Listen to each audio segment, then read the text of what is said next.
नमस्कार मित्रों, मैं हूं CA Rajesh Kandoi, tax consultant, financial expert और आपकी टैक्स कंप्लायंस में आपका विश्वसनीय साथी। आप देख रहे हैं मेरा YouTube channel CA Rajesh Kandoi, जहां हम टैक्स और फाइनेंस जैसे जटिल विषयों को लॉजिकल इंसाइट्स के साथ आपकी भाषा में सरलता से समझाते हैं। और आज हम बात करेंगे सिर्फ नौकरी पेशा लोगों की।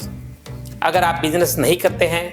अगर आपका खुद का कोई प्रोफेशनल फर्म नहीं है और आप सैलरी से इनकम अर्जित करते हैं, तो आईटीआर फाइल करने से पहले आपको क्या क्या डॉक्यूमेंट अपने पास में तैयार रखने हैं, इसकी सटीक और सरल जानकारी देने के लिए आज इस वीडियो में बने रहिए अंत तक, जिसमें आपको पता चलेगा कि कौन कौन से डॉक्यूमेंट्स आपको अपने पास में रेडी रखने हैं, जिससे आप एकदम सही और correct income tax return file कर सकें। तो सबसे पहले हम बात करते हैं कि सैलरी से जुड़े हुए कौन कौन से दस्तावेज आपके पास में रेडी होने चाहिए, क्योंकि सैलरी अगर आपकी मेन सोर्स ऑफ इनकम है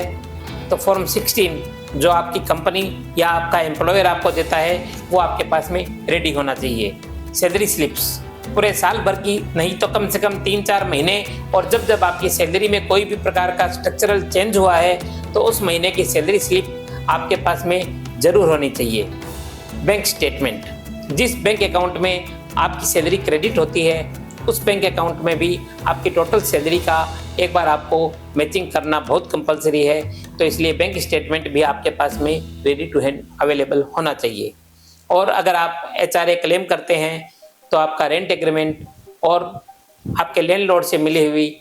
रेंट की स्लिप आपके पास में ज़रूर होनी चाहिए। यदि आपने कहीं कोई निवेश किया है जिससे आपको चैप्टर 6A में मतलब सेक्शन 80C 80DD में किसी भी प्रकार की डिडक्शन आप एलिजिबल हैं, तो उन सब के भी प्रूफ आपके पास में संभाल करके रखे हुए होने बहुत ज़रूरी हैं। अब हम बात करते हैं उन छोटी छोटी इनकम्स की जिन्हें जनरली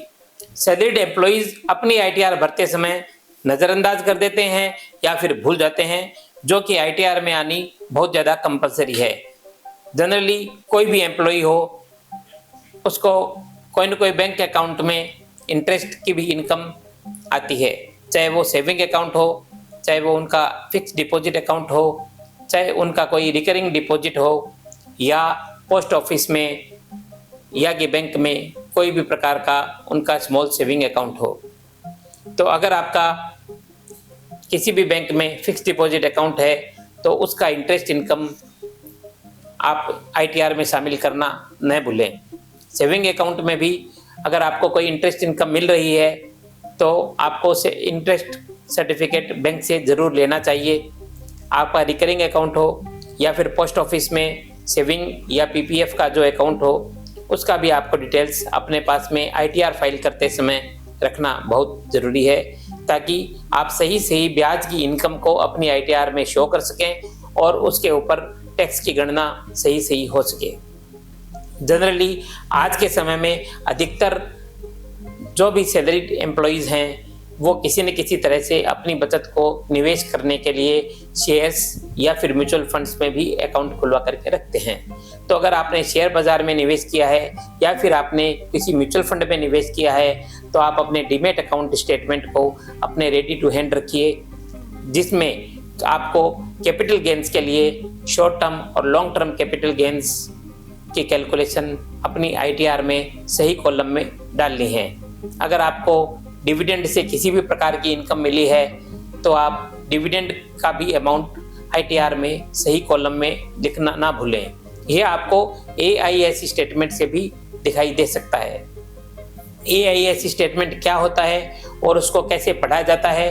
और उसमें कौन कौन सी इन्फॉर्मेशन गवर्नमेंट के पास में पहले से होती है, इसको जानने के लिए आप हमारे अगले वीडियो में देख सकते हैं, जो हम पर्टिकुलरली AIS के ऊपर में बनाएंगे, annual information system, annual information statement, जो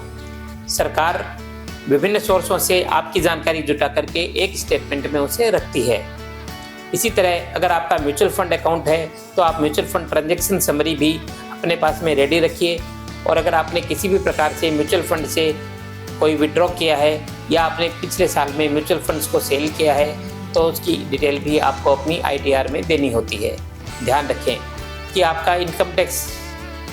कैलकुलेशन करने के लिए शेयर्स में या म्यूचुअल फंड्स में या किसी प्रॉपर्टी के लेन देन में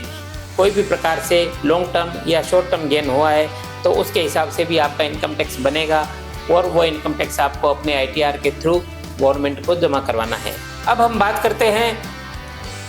होम लोन से संबंधित डॉक्यूमेंट्स की। अगर आपने किसी हाउस प्रॉपर्टी के लिए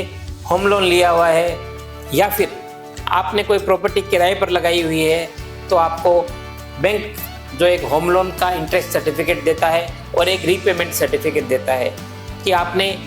पिछले फाइनेंशियल ईयर में जितना भी प्रिंसिपल अमाउंट बैंक को पे किया है और जितना इंटरेस्ट आपने बैंक को पे किया है अपनी EMI के थ्रू, उसका एक सर्टिफिकेट आपको अपना बैंक देता है जो आपके पास में अपना ITR फाइल करते समय होना चाहिए। और अगर आपने किसी प्रॉपर्टी को रेंट पर दिया हुआ है तो उसका ओनरशिप प्रूफ भी आपके पास में होना चाहिए तथा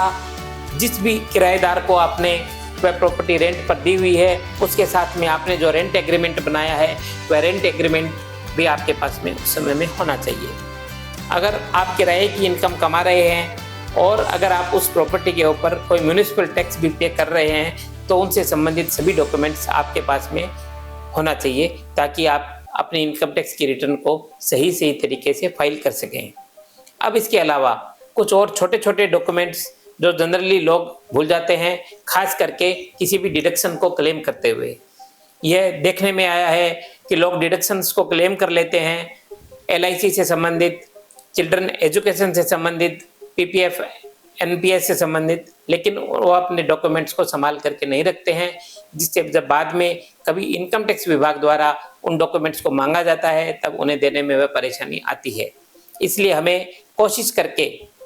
यह ध्यान रखते समय हमारे पास में डिडक्शन से संबंधित जितने भी डॉक्यूमेंट्स होते हैं उन्हें संभाल कर रखना चाहिए और अपनी ITR फाइल करते समय उन्हें कैलकुलेट करते हुए अपने फिगर को सही लिखना चाहिए, जिसमें खास करके LIC से संबंधित ELSS के, PPF के और medical insurance, mediclaim insurance premium के डॉक्यूमेंट, और अगर आपने किसी ट्रस्ट या किसी संस्था को डोनेशन दिया है तो उसकी डोनेशन की रसीद,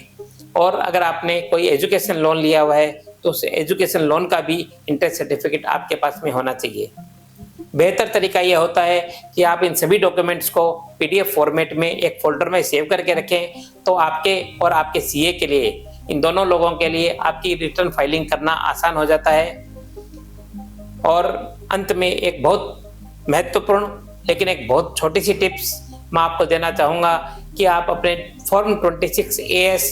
AIS और TIS के साथ में पूरा मिलान करके ही अपने इनकम टैक्स रिटर्न को फाइल करें, क्योंकि आपने जो भी इंटरेस्ट इनकम करी है,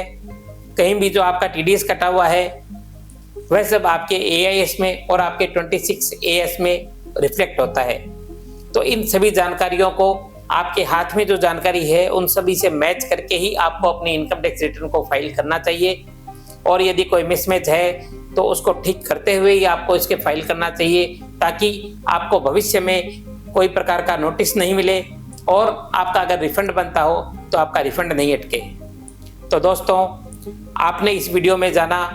कि अपनी इनकम टैक्स रिटर्न फाइल करने के लिए कौन कौन से डॉक्यूमेंट्स आपके पास में होने चाहिए, जैसे खास करके सैलरी से संबंधित जो फॉर्म 16 आपके पास में होना चाहिए, आपके बैंक अकाउंट का स्टेटमेंट आपके पास में होना चाहिए, आप अगर शेयर्स में या फिर म्यूचुअल फंड्स में निवेश करते हैं तो उनके निवेश के स्टेटमेंट भी आपके पास में होने आवश्यक हैं। अगर आप जानना चाहते हैं कि आप AIS स्टेटमेंट को कैसे डाउनलोड करें, FD इंटरेस्ट को ITR में कैसे दिखाएं और हाउसिंग लोन के माध्यम से आप अपना टैक्स कैसे बचाएं, तो आप हमें कमेंट करके कमेंट बॉक्स में ज़रूर बताएं। हमारी टीम इन टॉपिक पर वीडियो बना करके आपके हर कन्फ्यूजन को दूर करते हुए आपको प्रोफेशनल डेलिब्रेशन के साथ